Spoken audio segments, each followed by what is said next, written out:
sun, children of the sun.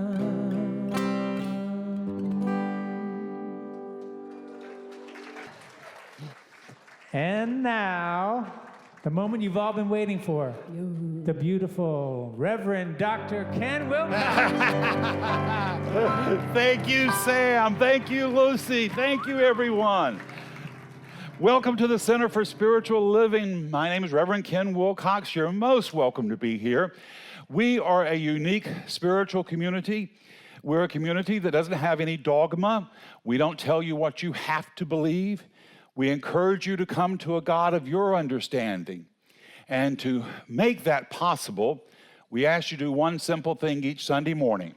And that is to leave all your troubles, your would-haves, your could-haves, your should-haves, leave that stuff outside. And for the next 45 minutes, to open up an avenue of spirit possibilities. And what are spirit possibilities? Well, they're for more love, more joy, more great music, everything in life that makes you feel alive.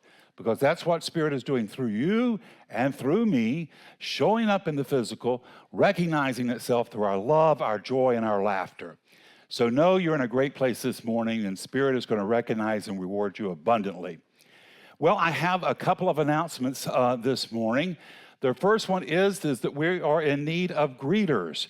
If you like to greet people, if you're a happy kind of person, we can use you. And if you will talk to me after service, we can get you in the right place. Also, we have our anniversary and commitment dinner coming up. Let's see, when is that? That is going to be November 7th. That will celebrate that this center is 40 years old. We have been here for 40 years. It's also going to be the debut of our new choir. Sam and Lucy is organizing choir. They probably already have 30 people. If you would like to participate in that, see Lucy. But it's going to be a really great night, so be sure to sign up. Now, you can sign up. We sent an Eventbrite out invitation through your email, the e-blessing.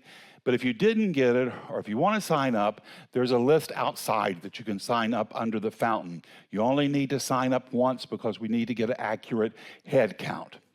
Tomorrow night at 6:30, we have a town hall that's going to be talking about education. We brought in experts from all over, and they're going to be talking about our educational system here in Florida.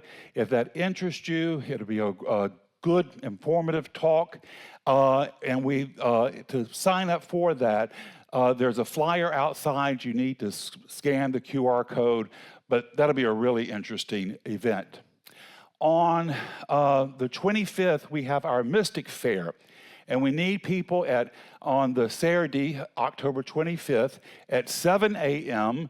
to help clear out our chairs, and again on 6 p.m. to help bring them back together. So if you got some muscle, this is the time for you. Tina Danielson's going to come up and tell us a little bit more about that event. Come on up, Tina. Hi, everyone. Yes, our Mystic Fair is a fundraiser, and it is one of the biggest fundraisers we do. We have gotten up to $4,000 each time, and we've been doing it twice a year.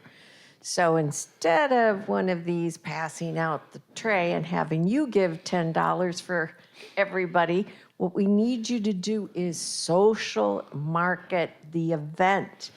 Go on your Facebook and post the event. Go on Instagram. Go to your Facebook and post it to your groups. We need to get the word out there. So this is you helping bring money into the church to keep it going, like the 40 years that we have. So the more you can get the word out there for the event, the more you're going to help us out. So as far as volunteers go, yes, what we need is muscle for that time. And if you are interested in helping out Ken, then there's a list out there that you can put your name down for the muscle. If we get enough muscle, you only have to come for one of the muscle times. So as many people as can sign up as possible. Thank you. Thank you, Tina. Now, as you know, our commitment dinner and anniversary party, that's going to be the debut of our new choir. Our new choir will be singing twice a month, and that will start on November 9th. Because of that, we're going to have to change our schedule a little bit. And our singing bowl and meditation will now, at that time, starting November 9th, start at 9:30. Finally, you notice the outside, how beautiful it looks. We want to thank Kathy for doing that. She did that on her own. Stand up, Kathy. No talking, please. Just stand up. She did that on her own, and it looks great. Thank you, Kathy, for doing it. Well, those are all my announcements. Sounds like I've been up here for a long time. Sam and Lucy, I know you got something great for us. For the rest of my days, I'll be right here, you and me. For the rest of my time, I'll know exactly where I'll go. For the rest of my days, I'll be right here looking in. For the rest of my time, I'll know exactly where I'll go. Back in your arms, back in your arms is where I'll be. Back in your arms, back in your arms is where I'll be. Sometimes I get lost, Like floating out to sea. I get turned and tossed, but you're right there next to me. Back in your arms, back in your arms is where I'll be. Back in your arms, back in your arms is where I'll be.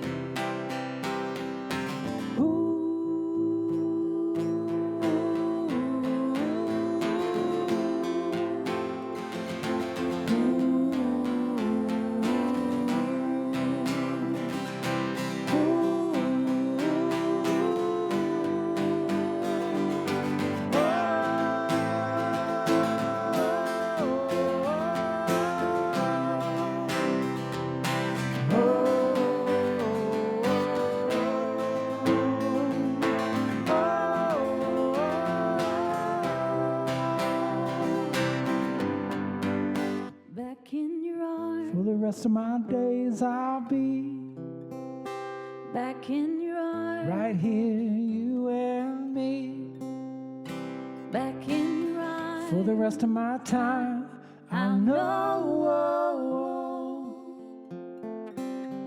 No place I'd rather go. Drummers. do do do do do do. Back in your arms, Back in your arms is where I'll be. Back in your arms. Back in your arms is where I'll be. Back in your arms. back in Your arms is where I'll be. back in your arms, back in your arms is where I'll be. Oh, thank you, guys. And now to get our service going, we have Pat Conover coming up to do our reading and treatment for us. Come on up, Pat.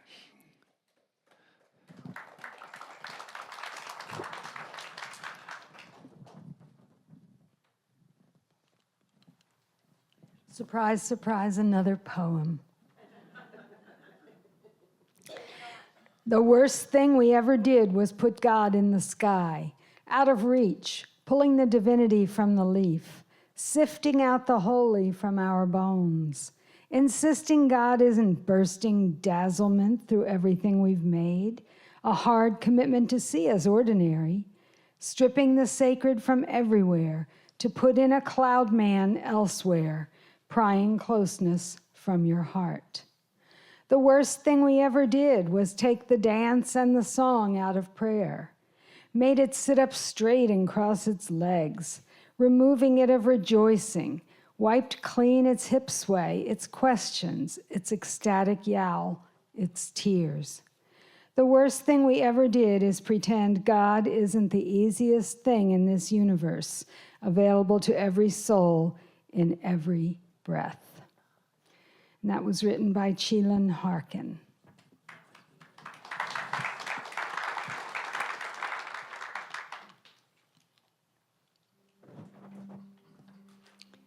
Get comfortable.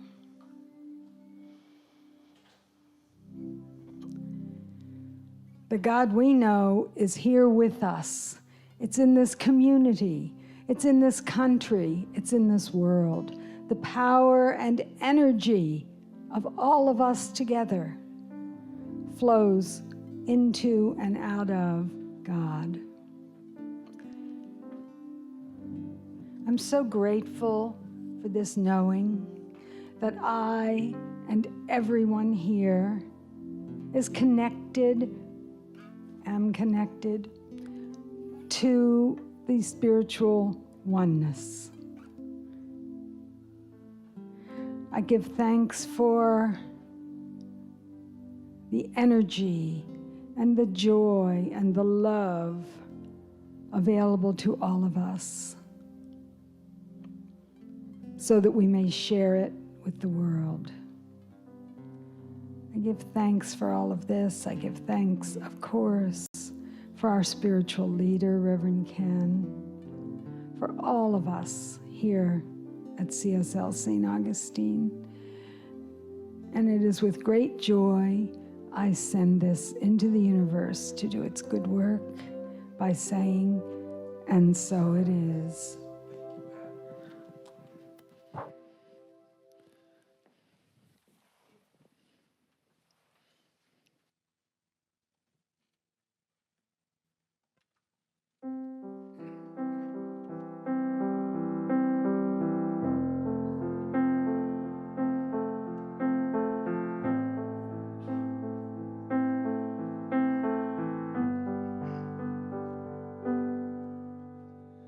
Every morning I see beauty in your eyes. Out at sea we watch the clouds and find the world is ours. So won't you come and see the way unfold, a story told, the lines undone. It's better when we're one. Time and space cannot define our lives anymore. Lifting off, defying gravity, we know we're free. So won't you come and see the way unfold, the story told, the lines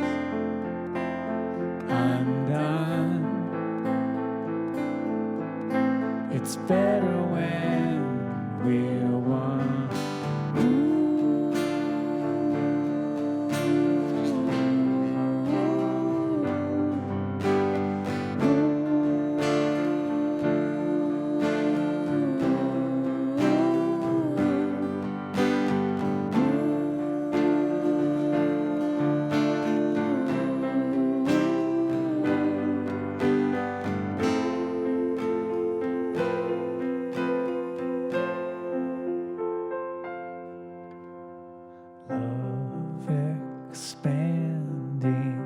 Every moment feels brand new. Ever after, happily, I'll stay right here with you. So won't you come and see the way unfold, the story told, the lines undone. It's better when we're one.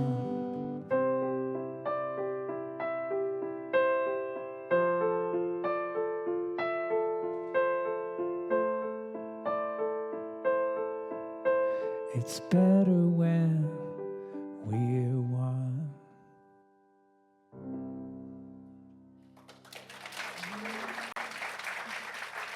Thank you, guys. That was amazing.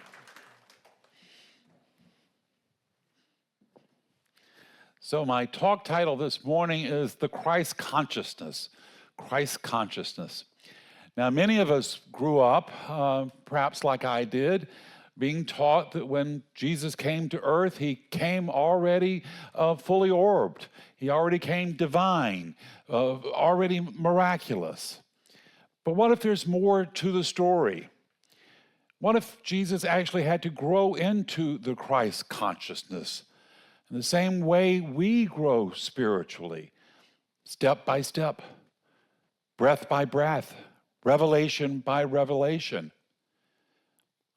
To me, that makes him far more relatable, that he came to life and that he had the same challenges we did, loneliness and despair, and in spite of all of that, he rose to make a difference. Now that's something I can aspire to. And for me, looking at his ministry, the thing that strikes me about his ministry is there's some aspects of it that really don't get talked about a lot, or didn't in my traditional teaching. One of the things that I find most interesting is that he had to be encouraged to step up to his spiritual power.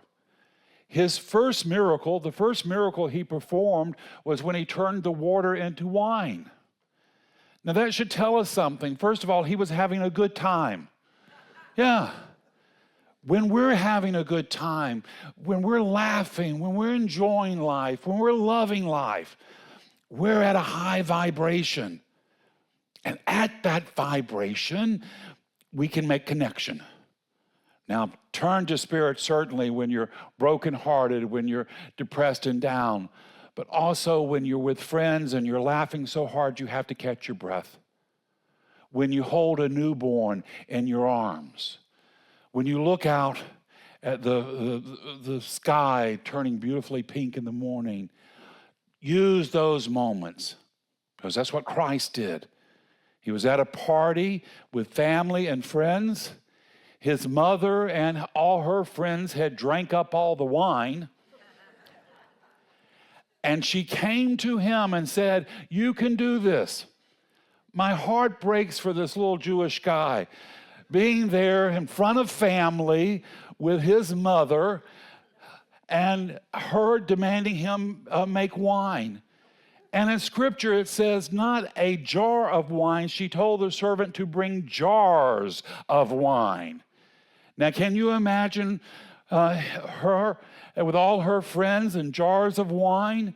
I'm sure she was like, I want a Chablis here, a rosé there, maybe a little something bubbly over here.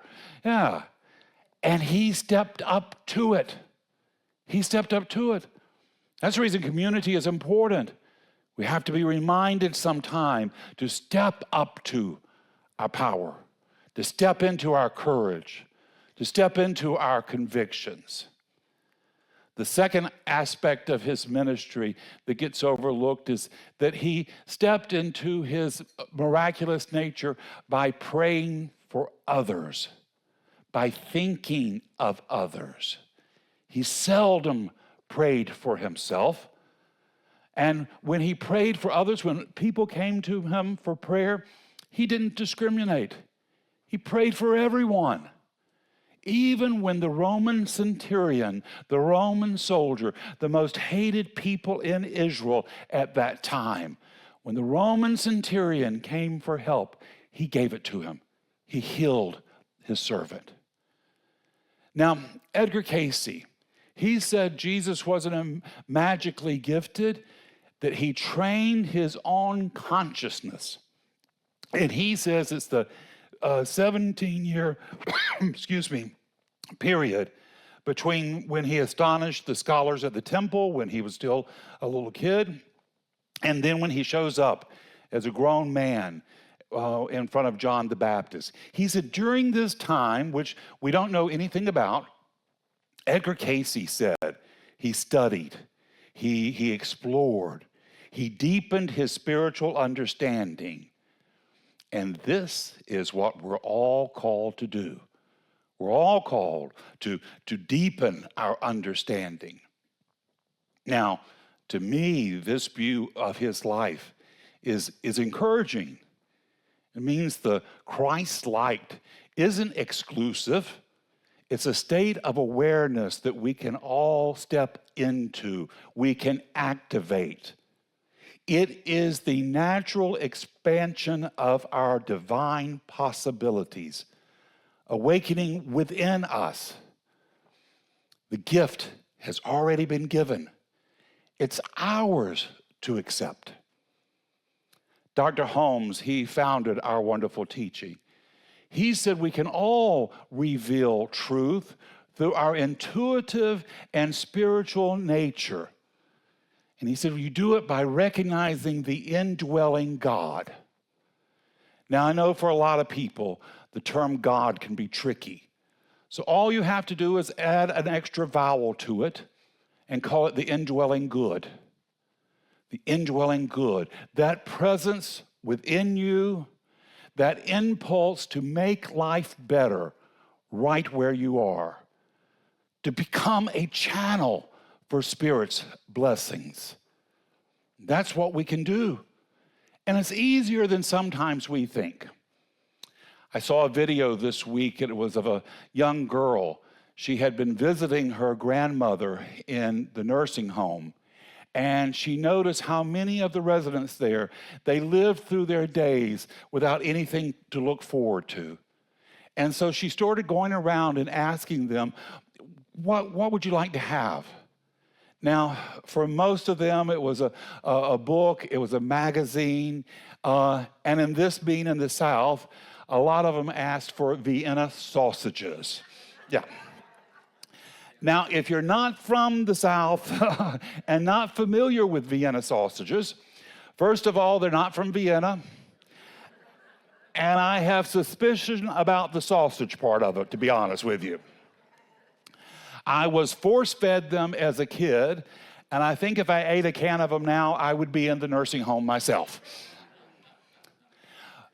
But this little girl, she was practicing something holy. She was doing good, the good right in front of her. And that's the only thing we're asked to do. We don't have to save the world. We don't have to solve the huge problems. Just do what's right in front of you. So many of us get caught up in thinking we've got to solve, all the challenges of the world. And we have trouble even getting through a holiday meal without getting into an argument with our family. Just solve what's in front of you. Bring love to what you can. When I was in Atlanta, we had a woman who attended our community up there. It was a huge community. And she had, I thought, a really brilliant idea. She was lobbying because she wanted our federal government to create a Department of Peace. We have a Department of Labor, we've got a Department of Agriculture, we've got a Department of War. Why not a Department of Peace? And so I thought it was a really brilliant idea.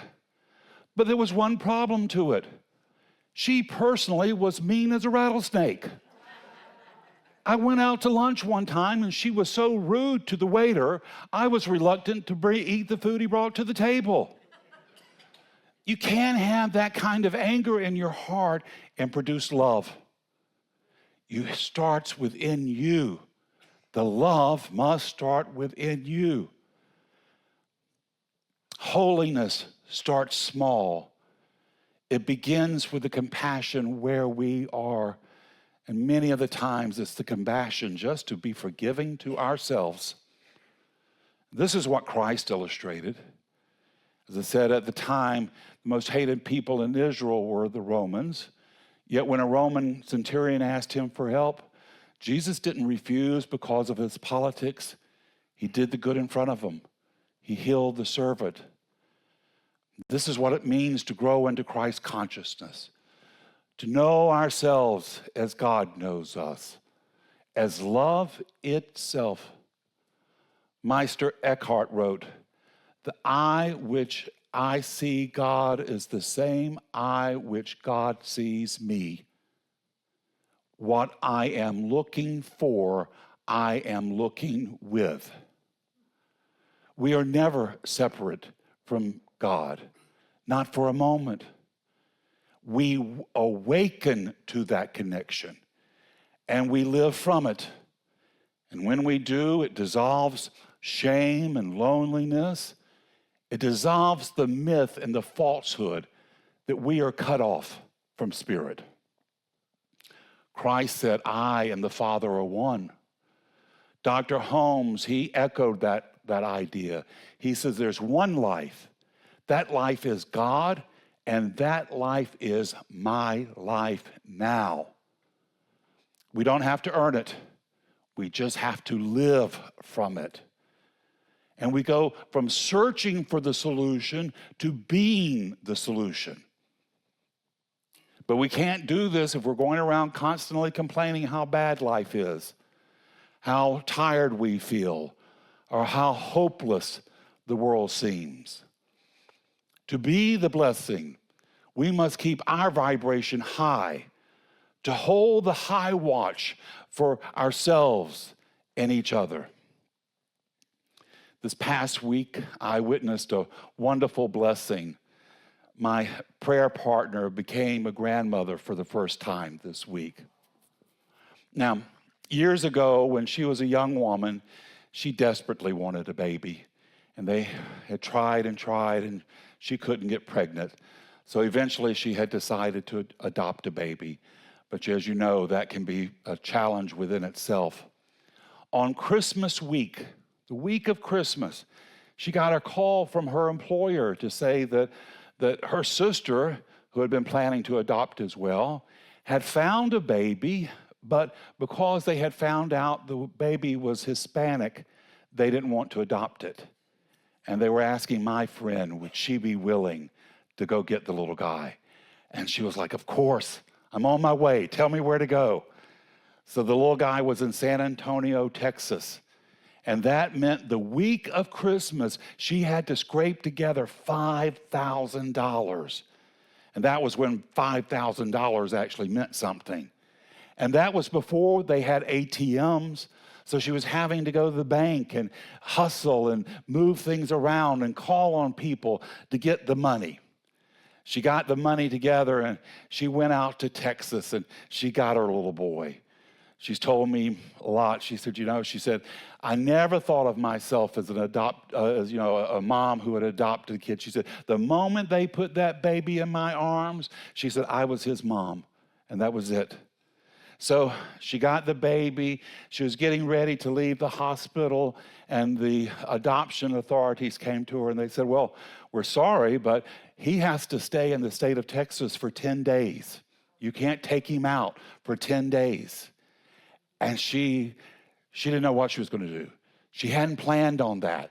She didn't have the money. She didn't know where she was going to stay. And on top of that, the little guy was jaundiced. He needed some care. And so she began calling to some friends, a sorority sister, the sorority sister got back to her and said, listen, you don't need to worry about anything. My mom lives in San Antonio. You go to this address. You show up here and she'll take care of you. And my friend says she got to this house. This woman had never seen her, didn't know her from Adam. She took one look at her and she said, you get in here. She said, we're going to get you a bath. We're going to get you to bed. And she says, you give me this little guy. She says, I got some UV lights out. I have a UV lamp in the garage. I used it for my little girl when she was a baby. She says, you give me him. I'll have him healed while you rest up. Now think about that. That UV lamp had probably stayed in her garage for years. You can only imagine the hundreds of times she probably thought about getting out there and cleaning up that garage and throwing it out. But it became a part of a miracle, a pathway for that baby to grow into a man and now a father himself. Dr. Holmes says, we must let go of the idea of a separate self and allow the infinite to think through us, to speak through us, and act through us. And even the smallest act, a mom hanging on to a UV lamp, a stranger opening her door, can be part of the infinite's plan for unfolding good, love, peace, joy, compassion. This week I saw another video, and it was with Dolly Parton.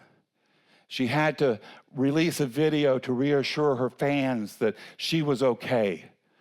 Earlier in the week, her sister had made an announcement that Dolly needed prayers. And everything was exploding because people were concerned about Dolly. So she did this video to assure people that she was all right. And what she told them was that for the last couple of years, she had been nursing her husband as he was transitioning. And for those 2 years, she really hadn't been paying attention to herself like she should have. And now that he's gone, she was going and getting the treatment she did. Now that's a testament of love itself, that we love someone so much that we overlook maybe signals we're getting from our body and the universe. We ignore our suffering to care for those we love. That's what Christ did on the cross. He was there on the cross. He was nailed to a tree. The thief cried out to him. And in that place of pain and suffering, he chose to ignore his own pain and he chose to give comfort. Now I know we're going through some challenging times right now. Edgar Casey, he foresaw this, he prophesied this. He said we're going to come to a global awakening. He says it's not going to come from one man descending from a cloud, but millions recognizing their Christ consciousness. And I know that's exactly what we are doing here. We are stepping up and stepping out. We are recognizing ourselves as channels of the divine, giving out the love and healing and compassion where we can. This week, when I was sharing the story about the young girl who was visiting the nursing homes with a dear friend of mine, and she spoke up and she says, Ken, she says, let's organize a team of people who can do that here in our community, who can go to a nursing home and bring some light and bring some encouragement to people that life might have forgotten about it. And I thought to myself, this is it. This is it. This is how the prophecy unfolds, through practice, through work, through stepping up and saying, I can make a difference. I can't solve all the world's problem, but in this little area, I can bring some love. I can bring some compassion. And what if all over the world there was a revolution of consciousness? What if all over the world people were doing just that? And it won't happen automatically. It happens when we realize who we are and whose we are. That we're not weak, we're not wounded, we're not broken, we're strong, we're dynamic, we're courageous. We're here to make a difference. So let's envision a world where millions are doing just that, saying to themselves, today I let the infinite love speak, act, and move through me. If we will do this, wars will lose their power. Fear will dissolve. Healing and creativity will surge. It will become a natural part of our lives. So this morning, in this holy space, let's do just that. Let us not admire the Christ. Let us embody the Christ consciousness. Let us become the answer instead of the problem. Let us shine the bright light of Spirit's infinite possibilities right where we are, right as we are. It's what we've been called to do, and by the grace of God itself, we're up to it. This is the truth in your life this morning. It's the truth in mine, and so it is. Thank you.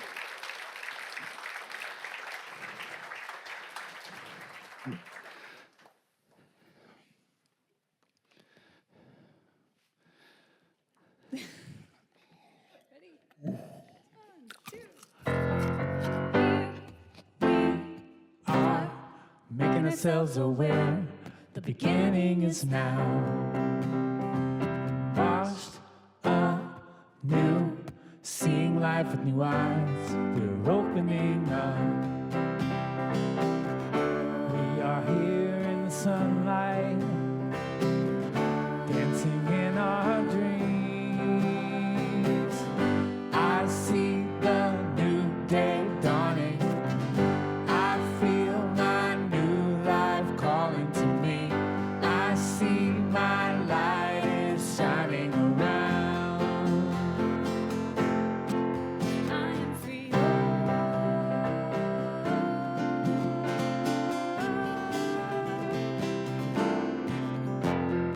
Here we are, making ourselves aware, ready to soar.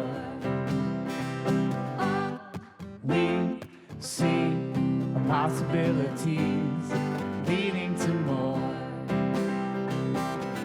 We are here in the sunlight, dancing in the breeze. I see the new day dawning. I feel my new life calling to me. I see my light is shining around, around, around. I used to put myself down. I used to stand in my way. But now I release the past. I'm waking up to a brand new day.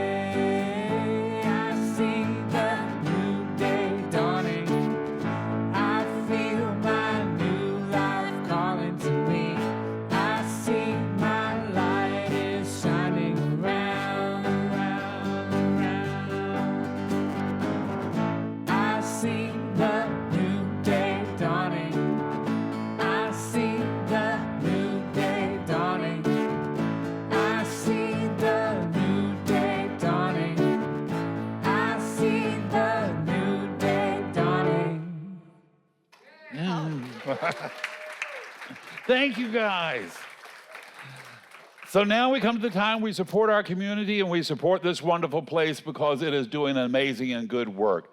Now, you can support us in a couple of ways. You can support us by volunteering, you can support us in prayer work, and you can support us in coin. However you choose to do so, know that Spirit is going to recognize and reward you abundantly. So if you'll take in your intention and place it over your heart and read with me this affirmation of prosperity. I live in a universe of abundance. As I freely and joyfully give, I join in the divine flow, and all I share with life returns to me multiplied abundantly. Well, thank you in advance for your generous contributions. If the ushers will step down, Sam and Lucy, I know you got something great for us. You're my heaven and I'll sing it to the stars. You're my heaven Feel the light turn to night with the calming of the evening sun. Sitting low, there it goes, dipping down now, today's come and gone. Hold my hand, take it in as I walk in the sand with you, love. All the lights in the sky, do you think they'll tell us who we are? You're my heaven and I sing it to the stars. You're my heaven, I feel grateful in my heart. Now I come to see you, I know I want to be with you forever. 'Cause every moment with you I'm in heaven.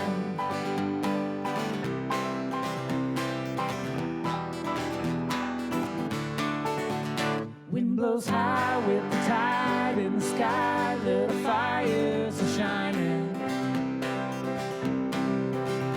capturing all the things that we dream might be possible. Hold my hand, take it in as I walk in the sand with you, love. Oh, like a wave in the ocean, my eyes turn blue. You're my heaven and I sing it to the stars. You're my heaven, I feel grateful in my heart. Now I come to see you, I know I want to be with you forever.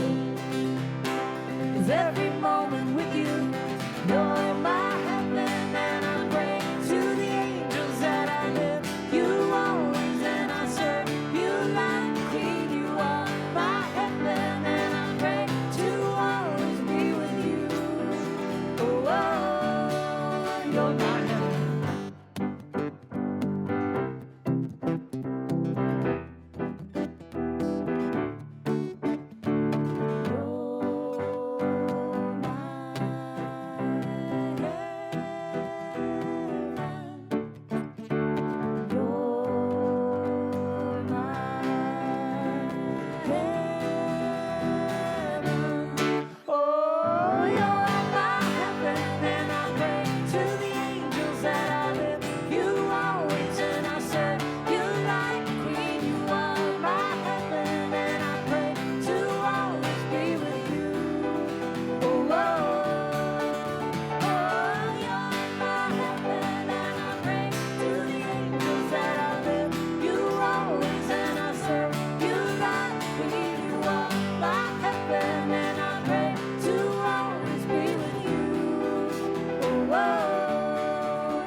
Thank you, guys. Thank you, Joy. And thank you for your contributions. Your support is allowing this center to grow, to thrive, to continue to be the beacon of love and healing that it already is. So you are a part of making the world a better place. So we thank you, we bless it, we release it, knowing it does its good and powerful work, returning to us multiplied abundantly. And together we say, and so it is. All right, guys, let's conclude our service with an affirmative prayer. I'm going to do it in the first person, but take it in for yourself. Let's say something that works for you, well, hold tight to that. Say something that doesn't work for you, well, just let that part slide by. But just know this truth with me this morning.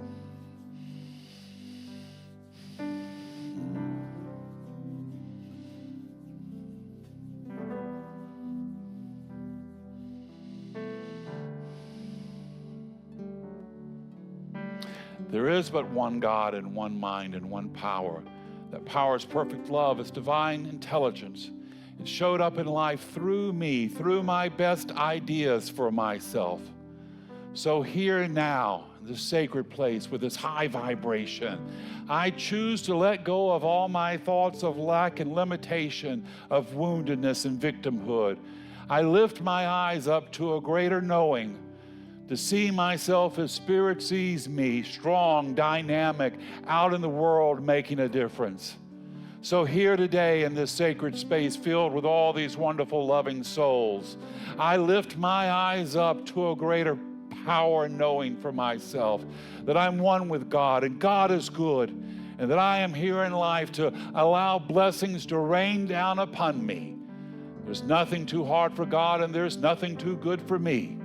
I am here in life to have abundant health, prosperity, love, and joy. I'm here to have fun, and I belong here. There's a place for me. I am no accident. I am the bold, bright example of God's love made manifest here now, in this place and in this time. So here today, I know there's a new day dawning.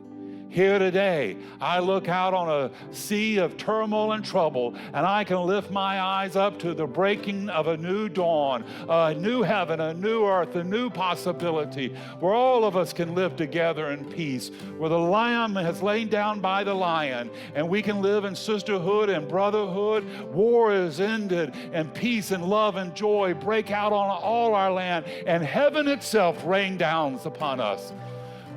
This is my prayer. It's my belief.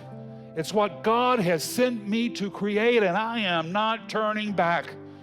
I don't care what the news media says. I don't care what the politicians do. I am moving forward. A pathway has been cleared. A lamp has been set before me, and I am on the move. This is my truth. Every cell of my being radiates this right knowing. And I release this prayer into the mind of God to do its good and perfect, bold and dynamic work, returning to me multiplied abundantly. And together we say, and so it is. All right, my friends, I'm going to leave you with one last idea, and that is your life. Your life. It's not a problem to be solved. It's a miracle unfolding. Your job this week is to go name your miracle, proclaim your miracle, and make it your own. God bless us all. Now let us go be the miracle Spirit is calling us to be. Until we see each other again, this is Reverend Ken wishing you many blessings.